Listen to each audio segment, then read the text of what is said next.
بسم اللہ الرحمن الرحیم نحمدہ ونصلی علی رسولہ الکریم۔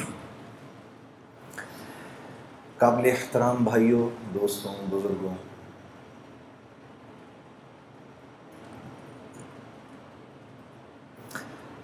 ہر چیز اپنی قیمت اس وقت رکھتی ہے جب وہ اپنے مقصد پر ہو، اور جب مقصد سے ہٹ جاتی ہے تو بے قیمت ہو جاتی ہے۔ اس مسجد کے اندر یہ جو پنکھے ہیں یہ ہمیں ہوا دینے کے لیے ہیں۔ یہ جب تک ہمیں ہوا دیتے رہیں گے ہم ان کی صفائی بھی کرتے رہیں گے، اور یہ مسجد کی زینت بھی بنے رہیں گے۔ یہ لائٹیں جب تک روشنی دیتی رہیں گی تو یہ صاف بھی کی جائیں گی، اور مسجد جو کہ خدا کا گھر ہے اس کا حصہ بھی بنی رہیں گی۔ لیکن جس دن یہ ہمیں ہوا دینا بند کر دیں گے، یہ یہاں سے اتار کے باہر پھینک دیے جائیں گے، اور ان کی قیمت کباڑیا لگائے گا اور یہ بے قیمت ہو جائیں گے۔ انسان کے بھی دنیا میں بھیجے جانے کا ایک مقصد ہے، یہ بے مقصد نہیں بھیجا گیا، اور اس مقصد کو اللہ رب العزت نے خود ہی بیان فرما دیا، اور فرمایا دیکھو وَمَا خَلَقْتُ الْجِنَّ وَالْإِنسَ إِلَّا، لا الہ الا، نہیں کوئی معبود سوائے اللہ کے، ہو ہی نہیں سکتا۔ بالکل اسی طریقے سے وَمَا خَلَقْتُ الْجِنَّ وَالْإِنسَ إِلَّا لِيَعْبُدُونَ، میرے بندے ہم نے تمہیں بنایا ہی نہیں کسی اور مقصد کے، ایک ہی مقصد ہے دنیا میں بھیجے جانے کا کہ تم ہمارے بن کے رہو، جو ہم کہیں اس کو پورا کرو، جو ہم کہیں وہ تمہاری زندگی کا مقصد ہو۔ اے اللہ من چاہی نہیں چلے گی، رب چاہی چلے گی۔ تو یہاں دنیا میں انسان صرف اس لیے بھیجا گیا ہے کہ یہ اللہ کی مان کے زندگی گزارے۔ دراصل اللہ کی منشا تو کچھ اور ہے، منشا تو اس سے بھی آگے کی ہے۔ میرے نبی آپ فرما دیجئے ان صلاتی و نسکی و محیایا و مماتی للہ رب العالمین، منشا تو یہ ہے۔ آپ ان سے کہہ دیں کہ آپ کی نماز، آپ کی قربانی، آپ کی زندگی کا مقصد، آپ کا جینا مرنا صرف اللہ کے لیے ہے۔ اللہ کے نبی صلی اللہ علیہ وسلم کو تو دراصل یہ بات بتانے کی ضرورت بھی نہیں، کہ اللہ کے نبی تو یہ بات جانتے ہیں، لیکن آپ کے ذریعے آپ کی امت کو یہ بتانا مقصود تھا کہ یہ دنیا میں آئے کیوں ہیں، یہ دنیا میں بھیجے جانے کا مقصد ہے۔ یہ پوری کائنات ہے جو ہم اپنے ارد گرد دیکھتے ہیں میرے عزیز دوستو، یہ پوری کی پوری کائنات اللہ نے انسان کے لیے بنائی ہے۔ اس کائنات میں سے انسان کو نکال دیں تو یہ کائنات پھیکی پڑ جاتی ہے، اس کا کوئی مقصد نہیں ہے، کیونکہ اللہ رب العزت نے انسان کو اس دنیا میں بھیجنے کے بعد انسان کو وہ دو اختیارات دیے جو انسان کے علاوہ اللہ نے کسی کو نہیں دیے، اور ان دو اختیارات کا تعلق بھی اللہ کی ذات سے براہ راست ہے، اور وہ یہ کہ اللہ نے انسان کو یہ عقل اور علم دیا کہ انسان اپنا استعمال بھی جانتا ہے اور اپنے ارد گرد کی چیزوں کا استعمال بھی جانتا ہے۔ یہ جو بکری آپ دیکھتے ہیں، اس بکری کو نہیں پتا میرا کیا استعمال ہے، یہ نہیں جانتی، نہ اس کو یہ پتا ہے کہ مرغی کا کیا استعمال ہے۔ یہ جو گھوڑا آپ دیکھ رہے ہیں یہ اپنا استعمال نہیں جانتا، نہ یہ اونٹ کا استعمال جانتا ہے۔ اتنی بڑی ویل مچھلی یہ اپنا استعمال نہیں جانتی، نہ یہ ارد گرد کی چیزوں کا استعمال جانتی ہے۔ یہ سورج جو آپ دیکھ رہے ہیں کتنی بڑی مخلوق ہے، یہ اپنا استعمال نہیں جانتا، نہ ارد گرد کی چیزوں کا استعمال جانتا ہے۔ انسان کے علاوہ اس کائنات کی ہر مخلوق اللہ کے حکم میں پوری کی پوری جکڑی ہوئی ہے۔ انسان کو یہ تھوڑا سا اختیار دیا ہے، یوں تو انسان بھی پورا کا پورا اللہ کے حکم میں جکڑا ہوا ہے۔ نہ یہ اپنی مرضی سے آیا، نہ یہ اپنی مرضی سے یہاں رہ رہا ہے، نہ یہ اپنی مرضی سے یہاں سے جائے گا۔ یہ کس کے گھر پیدا ہوگا یہ نہیں جانتا، کون اس کے ماں باپ ہوں گے یہ نہیں جانتا، کل کو شادی کے بعد اللہ اس کو اولاد دے گا کہ نہیں دے گا اس کے بس کی بات نہیں ہے، یہ نہیں جانتا۔ بیماری سے بچ جائے اس کے بس کی بات نہیں ہے، بیماری سے باہر نکل آئے اس کے بس کی بات نہیں ہے، موت سے بچ جائے اس کے بس کی بات نہیں ہے۔ تو یوں تو یہ بھی بالکل اللہ کے حکم میں جکڑا ہوا ہے، بس تھوڑا سا اللہ نے اس کو یہ اختیار دیا ہے، کیونکہ اس کے ساتھ اللہ نے جنت اور جہنم کا معاملہ رکھنا ہے۔ اس کے ساتھ اللہ نے جنت اور جہنم کا معاملہ رکھنا ہے۔ یہی وہ اختیار ہے میرے عزیز دوستو جس کی بنیاد پر اللہ نے انسان کو باقی تمام مخلوق سے اشرف بنایا ہے، اور یہ اشرف المخلوقات کہلاتا ہے۔ صرف ایک یہ وجہ ہے، ورنہ تو دیکھو کتنا کمزور ہے۔ اپنی پیدائش کے وقت اس کو تو ہوش ہی نہیں ہوتا۔ اس کے برعکس مچھلی کا بچہ انڈے سے نکلتا ہے فوراً تیرنا شروع کر دیتا ہے، مرغی کا بچہ انڈے سے نکلتا ہے چلنا شروع کر دیتا ہے، بکری کا بچہ تھوڑی دیر میں کھڑا ہو جاتا ہے۔ یہ تو 6 سال تک ہوش میں نہیں آتا۔ جسم کا ایک ہلکا سا درجہ حرارت بڑھ جائے تو بیمار پڑ جاتا ہے، ذرا سا کم ہو جائے تو بیمار پڑ جاتا ہے، تھوڑی سردی زیادہ ہو جائے تو بیمار پڑ جاتا ہے، تھوڑی گرمی زیادہ ہو جائے تو تکلیف میں آ جاتا ہے۔ یہ تو بہت کمزور ہے، لیکن اللہ نے یہ جو اس کو اختیار دیا ہے یہ اس کے باقی تمام اللہ کی مخلوق پر اس کو منفرد کرتی ہے۔ پھر اللہ نے فرمایا فَأَلْهَمَهَا فُجُورَهَا وَتَقْوَاهَا، میرے بندے اس بات کو ذہن میں رکھنا کہ تیرے اوپر ہم نے اس بات کو الہام کیا ہے کہ تو صحیح اور غلط کے فرق کو سمجھتا ہے۔ یہ نہیں کہہ سکتے ہم اللہ کو ہمیں پتہ نہیں۔ کچھ چیزیں ایسی ہیں جو انسان جانتا ہے۔ جھوٹ ہر معاشرے میں برا سمجھا جاتا ہے، وہ مسلمانوں کا معاشرہ ہو یا غیر مسلموں کا معاشرہ ہو، جھوٹ ہر جگہ برا سمجھا جاتا ہے، بے ایمانی ہر جگہ بری سمجھی جاتی ہے، خیانت ہر جگہ بری سمجھی جاتی ہے، ظلم ہر جگہ برا سمجھا جاتا ہے، قتل و غارت ہر جگہ برا سمجھا جاتا ہے۔ بالکل اسی طریقے سے ہر معاشرے میں سچ پسند کیا جاتا ہے، امانت داری کا مول ہے ہر معاشرے کے اندر، امن و امان ہر معاشرے کی چاہت اور پسند ہے، رحم دلی ہر معاشرے میں پسند کی جاتی ہے۔ تو اللہ فرما رہے ہیں فَأَلْهَمَهَا فُجُورَهَا وَتَقْوَاهَا، تجھے اتنا علم ہم نے دیا ہے، کل ہمیں نہیں کہنا، الہام کیا ہے، اور یہ کرنے سے پہلے اللہ نے 7 قسمیں کھائی ہیں میرے دوستوں۔ اللہ کو تو قسم کھانے کی ضرورت نہیں ہے، لیکن کیونکہ اللہ اپنے بندے کی فطرت کو پہچانتے ہیں، قسم کھائی ہے، 7 قسمیں کھائی ہیں، زمانے کی اور وقت کی قسم کھائی ہے، کیونکہ اللہ جانتے ہیں میرا بندہ وقت کی اس کے ہاں قیمت ہے۔ ہم نہیں کہتے میرے پاس وقت نہیں ہے، تو اللہ جانتے ہیں کہ وقت کی اس کے ہاں قیمت ہے، تو قسم کھائے وَالشَّمْسِ وَضُحَاهَا وَالْقَمَرِ إِذَا تَلَاهَا وَالنَّهَارِ إِذَا جَلَّاهَا وَاللَّيْلِ إِذَا يَغْشَاهَا وَالسَّمَاءِ وَمَا بَنَاهَا وَالْأَرْضِ وَمَا طَحَاهَا۔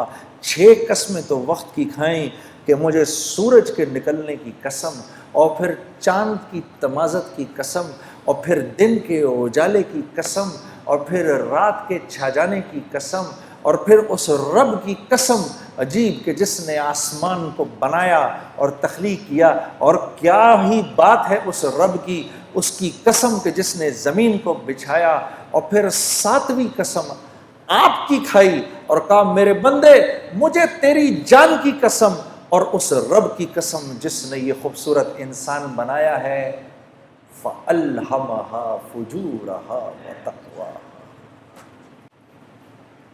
جو اختیار تجھے دیا ہے وہ کسی کو نہیں دیا۔ لو انزلنا هذا القرآن على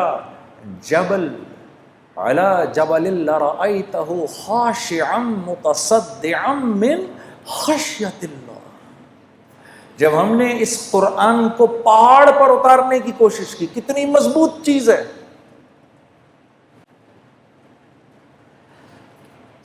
یہ اس پہاڑ کو وہ ہوا نہیں ہلا سکتی جو آگ کو بجھا دیتی ہے، جو سمندر کے پانیوں کو لے کے چلتی ہے، وہ آگ بھی وہ ہوا بھی اس کو اپنی جگہ سے نہیں ہلا سکتی، بڑے بڑے زلزلے بھی پہاڑ کو نہیں توڑ سکتے۔ اس پہاڑ نے اللہ سے کہا یا اللہ یہ قرآن میرے اوپر نہیں اتارنا، میں تیرے حکم نہیں پورا کر سکتا، کیونکہ میں تو تیرے حکم میں جکڑا ہوا ہوں۔ انسان نے کہا اے اللہ ہم پر اتار، ہم تیرے حکموں کو پورا کریں گے۔ تو یہ ذمہ داری لیے بیٹھے ہیں میں اور آپ۔ قد افلح من زکاہا، اللہ فرما رہے ہیں میرے بندے اگر تو نے اپنے نفس کو،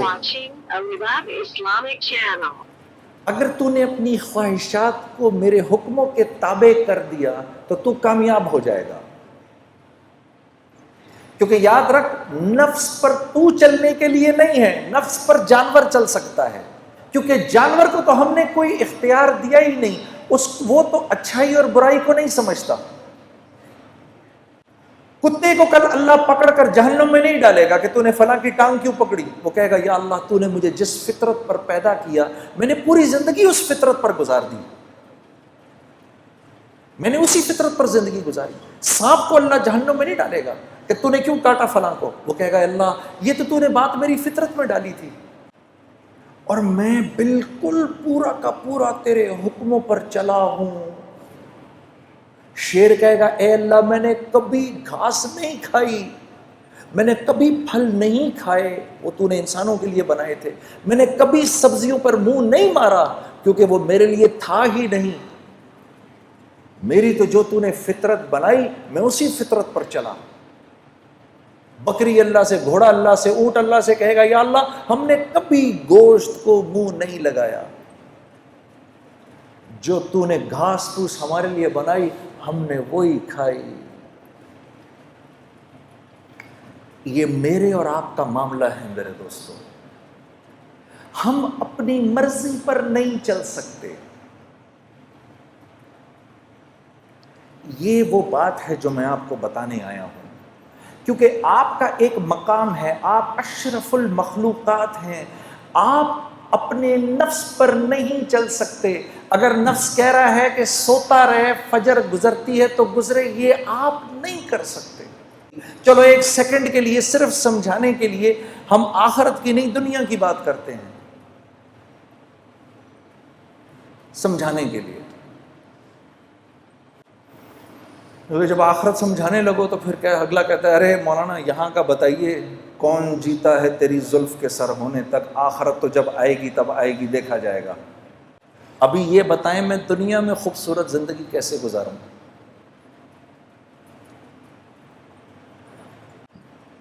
کل کراچی ایئرپورٹ پر جب میں یہاں آ رہا تھا تو ایک بھائی میرے پاس آ کے بیٹھ گئے، ہم مسجد میں نماز پڑھنے لگے تھے تو وہ میرے پاس بیٹھ گئے، مجھے کہنے لگے مجھے بتائیں میں دنیا میں ایک خوبصورت زندگی کیسے گزار سکتا ہوں۔ میں نے کہا میں اگر آپ کو یوں بتاؤں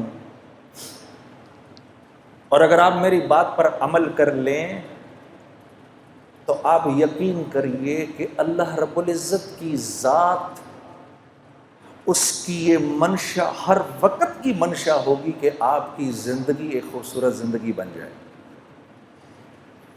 اور جس کے لیے اللہ رب العزت طے فرما لیں کہ اس کی زندگی خوبصورت ہوگی، ساری کی ساری کائنات مل کر اگر اس کی زندگی کو خراب کرنا چاہے، اس کو پریشان کرنا چاہے تو نہیں کر سکتی۔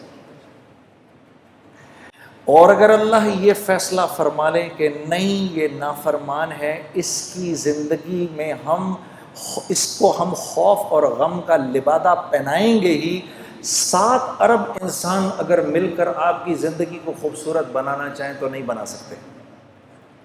اس کو کہتے ہیں لا الہ الا اللہ۔ یہ ہے لا الہ الا اللہ، کہ میری ہر حاجت اللہ کی ذات سے جڑی ہوئی ہے۔ اگر میں اپنی حاجت کو چیزوں کے اندر ڈھونڈوں گا تو میں پریشان ہو جاؤں گا۔ اگر میں یہ سمجھوں گا کہ میرے بھوک کا تعلق میرے معدے سے ہے تو پھر میں مخلوق سے جا کر اپنی ضرورت کو پورا کرنے کی کوشش کروں گا۔ مخلوق تو خود ضرورت مند ہے،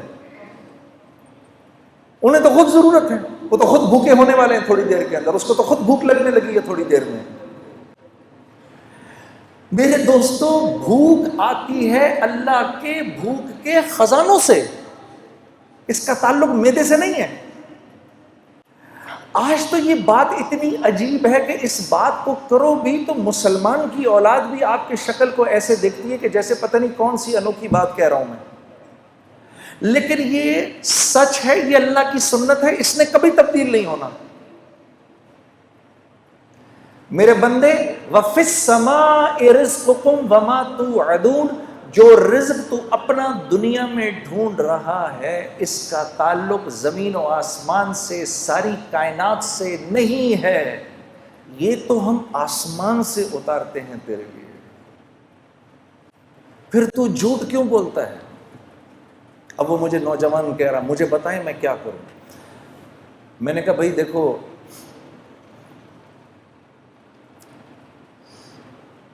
دنیا میں اگر اللہ کی مان کے چلو گے تو یہ اللہ کا وعدہ ہے کہ اللہ تمہیں حیات طیبہ دیں گے، اور حیات طیبہ اور زندگی کا نام ہے۔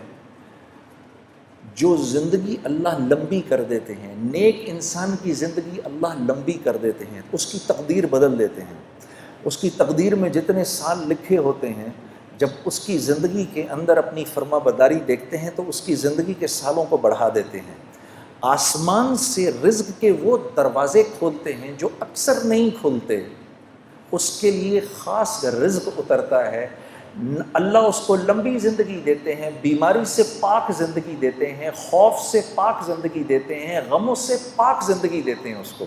تو میں نے کہا یہ رزق جب تمہارے گھر آئے گا تو اب تم مجھے خود بتاؤ، جب یہ تمہاری اولاد کے جسم میں یہ خون میں دوڑے گا تو اولاد اللہ کی فرما بردار بنے گی کہ نافرمان؟ تو میری شکل دیکھنے لگا، پھر کہنے لگا نافرمان۔ میں نے کہا یہ رزق جب بیوی کے خون میں جائے گا وہ وفاداری کرے گی بے وفائی؟ کہنے لگا جی بے وفائی۔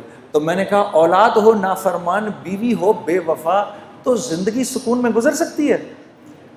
میں نے کہا گھر کے جو نوکر چاکر ہیں جب وہ یہ کھائیں گے تو تمہارے ساتھ وفاداری نبھائیں گے کہ بے وفائی کریں گے؟ کہا جی بے وفائی۔ میں نے کہا جب یہ تمہارے جسم میں جائے گا یہ نافرمانی کا رزق تو تم اللہ کی فرما برداری کرو گے نافرمانی کرو گے؟ رات کو تہجد کے لیے اٹھو گے کیا پھر تم؟ رات کو تہجد کی نماز پڑھو گے کہ فلم دیکھو گے؟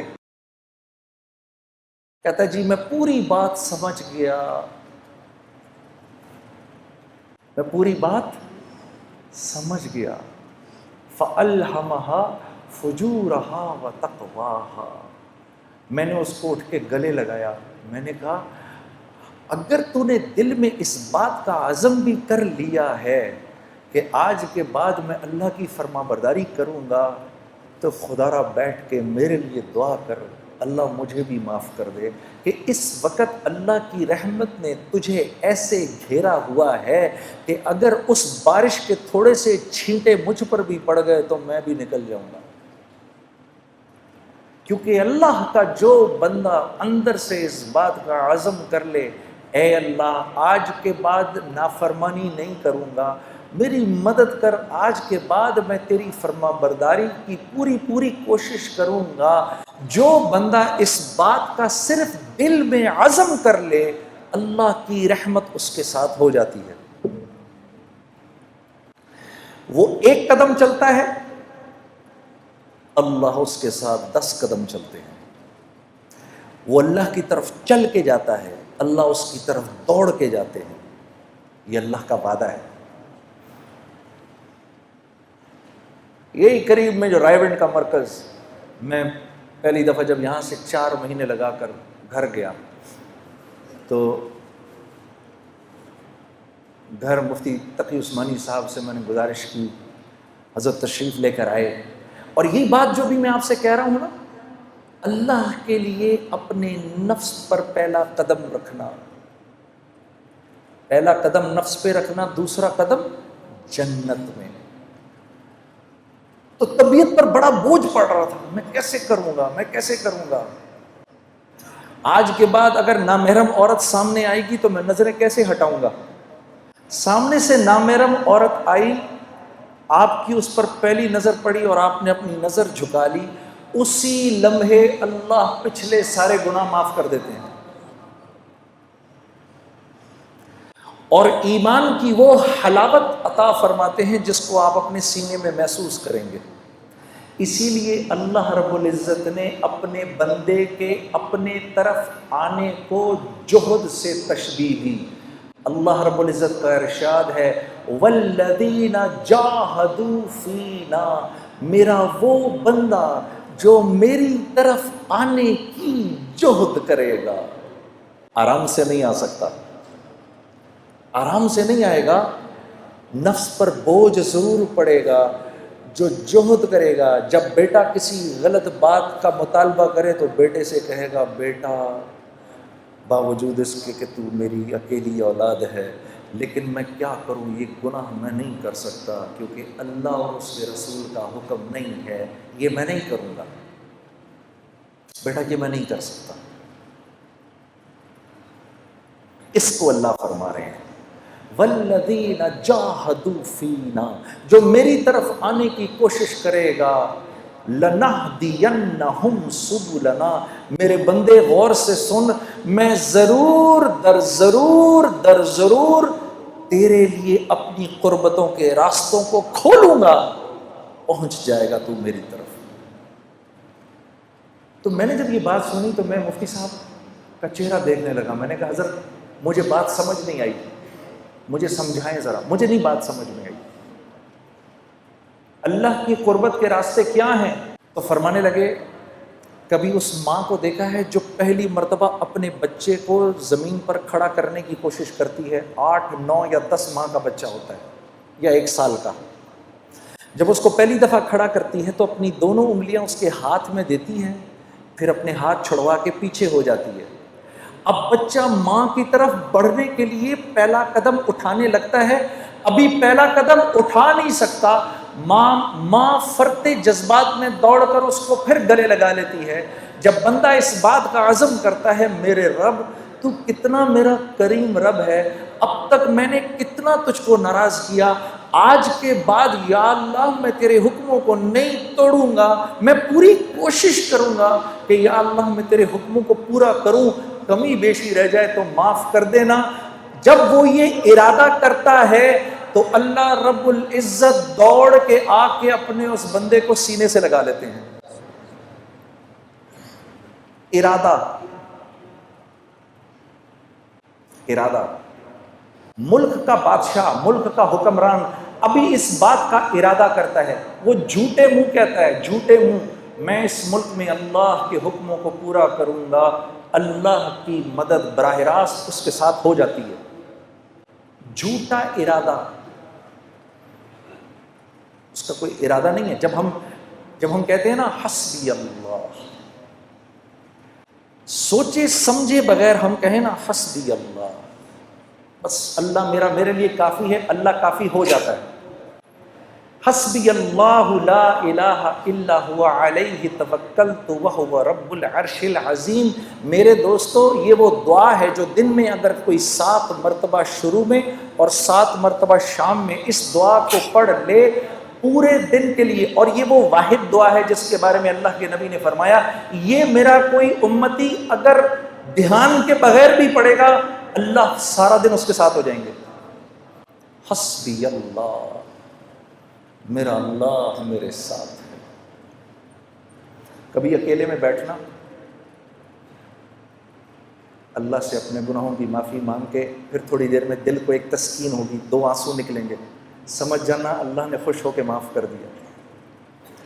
پھر کہنا آنکھیں بند کر کے حسبی اللہ، پھر یاد کرنا کہ بھائی نے کہا تھا یہ بات، ساری دنیا کا مزہ ایک طرف، یہ جو 2 بول تم بولو گے حسبی اللہ، اللہ ایسا سکون دل میں دیں گے کہ تم کہو گے دنیا کی دولت بھی اس کے آگے ہیچ ہے۔ حسبی اللہ۔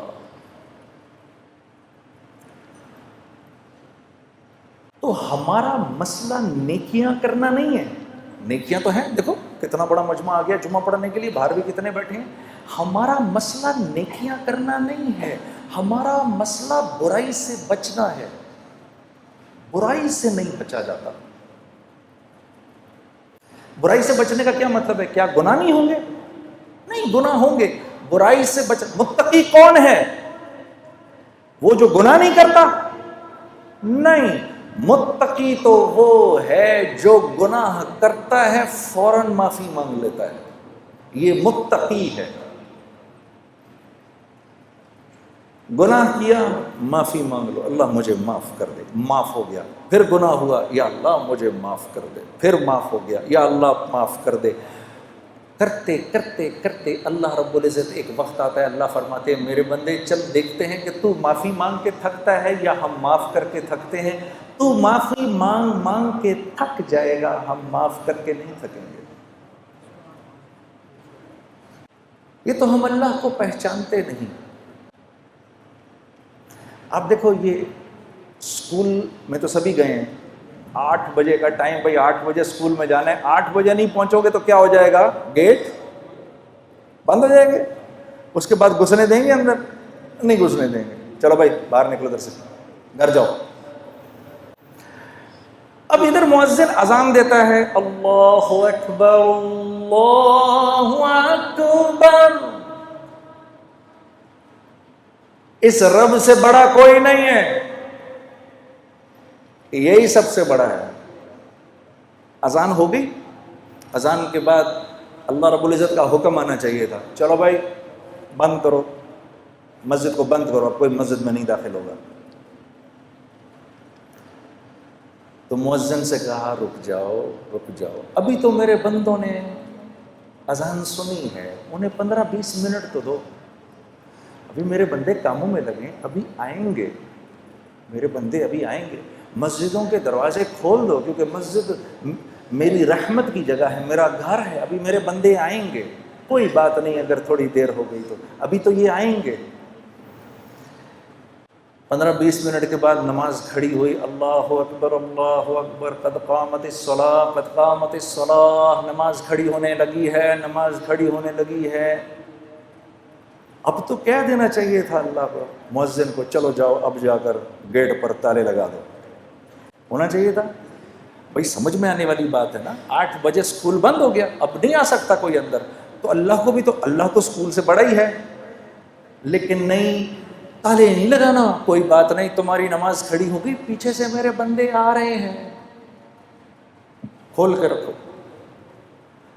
اتنے میں جناب بھائی پہنچے، اللہ اکبر، مولانا نے پڑھنا شروع کیا، الحمدللہ رب العالمین الرحمن الرحیم۔ بھائی پہنچ گئے، یا اللہ میں کیا کروں؟ چپ کر کے کھڑا ہو جائے اس کے پیچھے، یا اللہ میری تکبیر اولیٰ مل جائے گی، مل گئی۔ رکوع کے اندر جانے لگے، رکوع میں چلے گئے، پیچھے سے دوسرے بھائی دوڑے ہوئے آئے، یا اللہ میں کیا کروں؟ چپ کر کے کھڑا ہو جا، یا اللہ میری نماز، چپ کر جا، کھڑا ہو جا، نماز مل گئی۔ 2 رکعت گزری، تیسرے بھائی آئے، یا اللہ کیا کروں؟ چپ کر کے کھڑا ہو جا، تیری بھی نماز ہو گئی۔ تیسری چوتھی رکعت کے اندر لوگ بیٹھے ہوئے ہیں، میں دوڑا دوڑا پہنچا، یا اللہ میں کیا کروں؟ چپ کر کے کھڑا ہو جا، بیٹھ جا، اتحیات پڑھ لے، اور سلام پھیرنے کے بعد جتنی جتنی تمہاری رکعتیں رہ گئی ہیں کھڑی ہو کے پوری کر لو، میں نماز قبول کر لوں گا۔ اتنے میں یہ ایک بھائی بھاگے ہوئے آئے، جب سلام پھیرا، یا اللہ میری نماز رہ گئی، تو میرے نبی کا ارشاد ہے کوئی نماز کے ارادے سے مسجد آئے اور اس کی جماعت چھٹ جائے، اللہ اس کو پوری پوری جماعت کا اجر دیتا ہے۔ ایسا اللہ ہے میرا آپ کا۔ شیطان کو 2 دفعہ اپنے آپ کو دھوکہ دینے مت دو۔ پہلی دفعہ اس نے دھوکہ دیا گناہ کرا کر، اب وہ دوسرا دھوکہ دے گا توبہ کرنے کا کیا فائدہ ہے، تیری توبہ قبول تھوڑی ہونی ہے۔ اس کو بولو اے بدبخت، جب تجھ کو اللہ نے نکالا تھا جنت سے، تو نے 10 دعائیں مانگی، اللہ نے ساری پوری کی، تو میں تو اس کا فرما بردار ہوں، میں تو کلمہ گو ہوں، اگر میں مان پڑوں گا تو میری نہیں مانے گا۔ میرے عزیز دوستو، جب آپ اپنے گناہ کی توبہ کرتے ہیں تو آپ کو پتہ ہے کیا ہوتا ہے؟ جب ہم توبہ کرتے ہیں اللہ اس گناہ کو معاف کر کے نیکی میں بدل کے آخرت کا توشہ بنا دیتا ہے، اور آپ ایسے ہو جاتے ہیں جیسے آپ نے اس گناہ کو کیا ہی نہیں۔ یہ تو ہماری بدقسمتی ہے، ہم اپنے آپ کو اللہ سے دور کیا ہے۔ یہ وجہ ہے میرے دوستو، جب ہم دعا کرتے ہیں تو دعا نہیں قبول ہوتی، کہ ہماری طبیعتوں سے اللہ سے دوستی لگانا ختم ہو گئی۔ موسیٰ علیہ السلام کے دور میں زوردار قسم کا قحط پڑا، آپ نے سب کو جمع کیا، جمع کر کے آپ میدان میں لے گئے، وہاں آپ نے جا کے جب دعا شروع کی تو لو اور تیز ہو گئی۔ آپ نے کہا یا اللہ میں تو دعا کر رہا ہوں، یہ کیا معاملہ ہے؟ کہا اس مجمع میں ایک آدمی ایسا ہے کہ پچھلے 40 سال سے اس کی ایک نیکی بھی میرے پاس نہیں آئی، اس کے گناہوں کی نحوست ایسی ہے کہ آپ کی دعا بھی قبول نہیں ہو سکتی۔ تو آپ مجمع کی طرف مڑے اور مجمع سے کہا بھائی وہ کون ہے، باہر نکل جائے۔ اب وہ جو گناہگار تھا وہ تو نظریں نیچے کی کھڑا ہوا تھا، اس نے دائیں دیکھا یہاں سے شاید کوئی نکلے، بائیں دیکھا یہاں سے کوئی نکلے۔ جب تھوڑی دیر ہوئی تو اپنی عزت بچانے کے لیے اس نے کہا یا اللہ اتنے سال میں نے تیری نافرمانی کی، تو نے کسی کو پتہ نہیں چلنے دیا، اب اتنی دیر ہو گئی ہے، تو ایسا نہ ہو کہ تو اپنے نبی کو بتا دے کہ وہ کون ہے، تو میں کتنا ذلیل ہوں گا۔ یا اللہ میں تجھ سے معافی مانگتا ہوں، تو مجھے معاف کر دے۔ ابھی وہ نیچے اللہ سے مناجات کر رہا ہے، اس کو پتہ نہیں، اپنی عزت بچانے کے لیے وہ مناجات کر رہا ہے، اوپر کالے بادل آنا شروع ہو گئے، اور اسی دوران موسیٰ علیہ السلام انتظار کر رہے ہیں تو دھڑا دھڑ اوپر سے بارش شروع ہو گئی۔ کہا یا اللہ یہ کیا ماجرا ہوا؟ کہ میرے نبی میرے بندے نے مجھ سے سنا کر لی، میں نے اس کو معاف کر دیا۔ یا اللہ یہ کون ہے؟ کہا موسیٰ جب نافرمان تھا 40 سال کا، میں نے کسی کو پتہ نہیں چلنے دیا، اب تو وہ میرا ولی بن چکا ہے، میں کیسے بتا دوں وہ کون تھا؟ میرے دوستو آج امت اللہ سے دور ہوئی بیٹھی ہے، کیونکہ اللہ سے دور ہوئی بھی ہے، اپنی ہر مشکل کا حل اس کو اللہ کے غیر میں نظر آتا ہے۔ میں یہ بات ہاتھ جوڑ کے آپ نوجوانوں کے سامنے عرض کرنے آیا ہوں کہ آج کیونکہ ہم اللہ سے دور ہو گئے ہیں اپنے گناہوں کی وجہ سے، تو اللہ رب العزت سے جو حسن ظن ہے وہ بھی ختم ہو گیا ہے۔ اب جب کوئی ضرورت آتی ہے تو خیال اللہ کی طرف جاتا نہیں کہ میں تو اس کی کرتا ہوں نافرمانی، ارے نہیں، میرے گناہوں کی کیا حیثیت ہے اس کی رحمت کے سمندر کے آگے؟ یہ راوی کے دریا میں اپنی ہم اگر 100 قمیضیں لے جائیں اور صاف کر لیں تو راوی کتنا گندا ہو جائے گا؟ ارے 1000 قمیضیں لے جاؤ، 1,00,000 قمیضیں لے جاؤ، 1 کروڑ قمیضیں لے جاؤ، جاؤ جا کے راوی کے اندر دھو، راوی نے کیا گندا ہونا ہے؟ تو یہ تو دنیا کا ایک بہتا ایک عام دریا ہے، اللہ کی رحمت کا جوش مارتا دریا، اس کے سامنے ہمارے گناہوں کی کیا قیمت ہے؟ کچھ بھی نہیں۔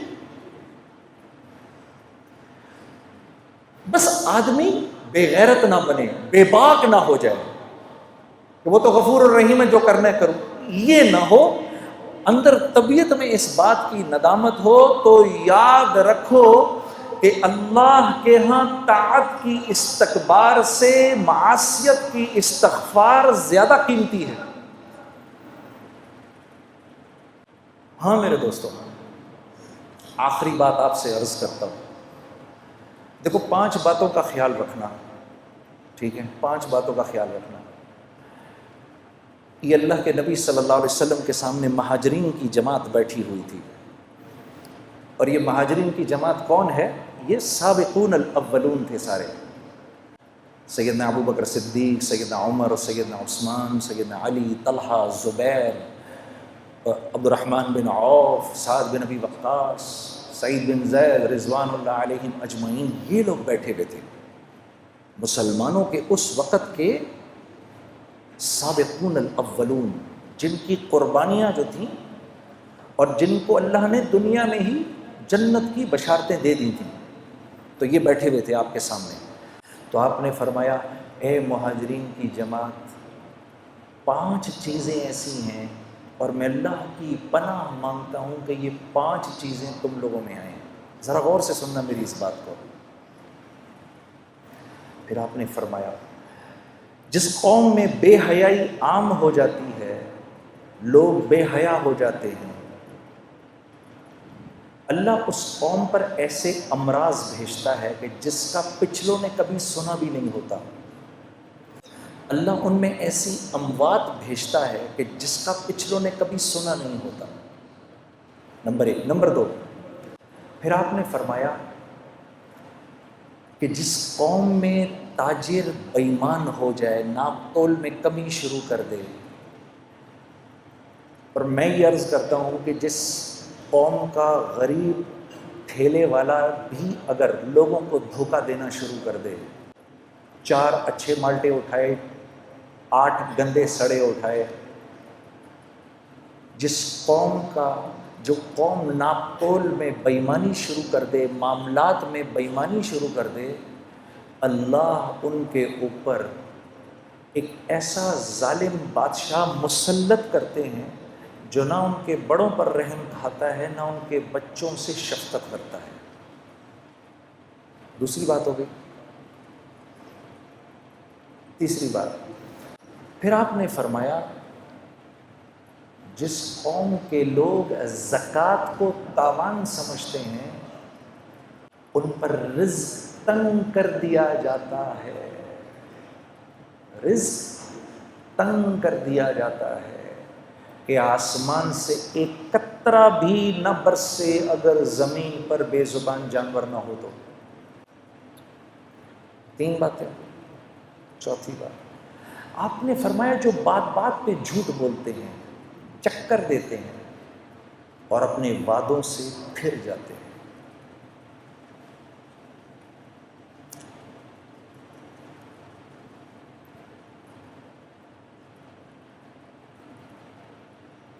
یہ گھر ہم آپ کو 50 لاکھ میں بنا کے دے دیں گے، اس کی قسطیں دیں، آپ 50 لاکھ کے مطابق قسطیں دیں۔ جب گھر دینے کی باری آئی، سر بات یہ ہے کہ وہ تو وطب کی بات تھی، خرچہ تھوڑا بڑھ گیا، اب آپ کو پوزیشن تب ملے گا جب اس کے اوپر 15 لاکھ اور دیں گے آپ۔ کیوں؟ کیونکہ اب اس گھر کی قیمت مل رہی ہے 70 لاکھ، ہم تو سر اس کے تو 70 مل رہے ہیں اس وقت، ہم تو پھر 5 چھوڑ رہے ہیں آپ کو۔ یہ میرا آنکھوں دیکھا حال ہے۔ وعدہ خلافی، وعدہ خلافی، وعدہ خلافی۔ کبھی یہ بھی تو کر کے دیکھو جنید صاحب، یہ میں کیونکہ آپ کو ایگری کر گیا تھا، پہلے آپ کو زبان دے گیا تھا، 25,000 روپے مہینے پہ میں اس جگہ کی آپ کو زبان دے گیا تھا، بعد میں میرے پاس آیا ایک آدمی مجھے 28 دے رہا تھا، لیکن مجھے اللہ سے حیا آئی کہ میں آپ کو زبان دے چکا ہوں، میں آپ ہی کو دوں گا، یہ 25,000 میں یہ چابی آپ کے ہاتھ میں ہے۔ ارے میرے دوستو، ہم کوانٹٹی نہیں دیکھتے، ہم کوالٹی دیکھتے ہیں، کیونکہ اللہ پوچھے گا مال کہاں سے کمایا، کہاں خرچ کیا۔ لا الہ الا اللہ۔ ہم کوانٹٹی نہیں دیکھتے، ہم کوالٹی دیکھتے ہیں۔ جو زبان سے پھر جائے گا، چوتھی بات آپ نے فرمایا جو زبان سے پھر جائے گا، اللہ رب العزت اس قوم کو اس کے دشمنوں کے حوالے کر دیتے ہیں جو ان کے گھروں میں گھس کے ان کے مالوں کو لوٹتے ہیں۔ 4 باتیں ہو گئی۔ 5ویں بات،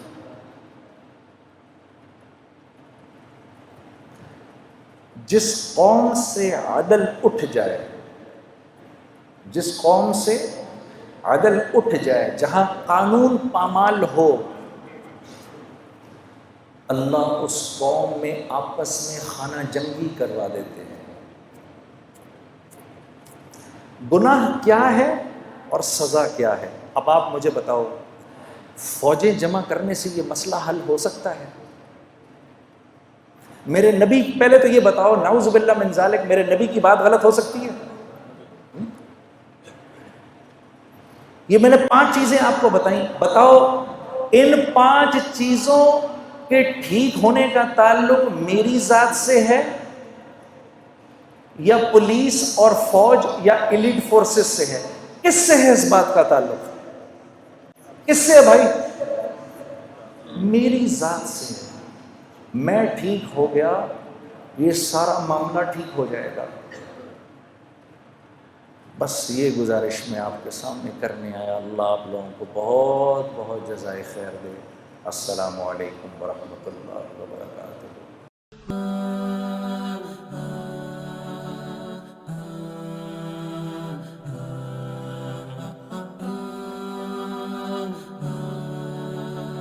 صدق اللہ العظیم۔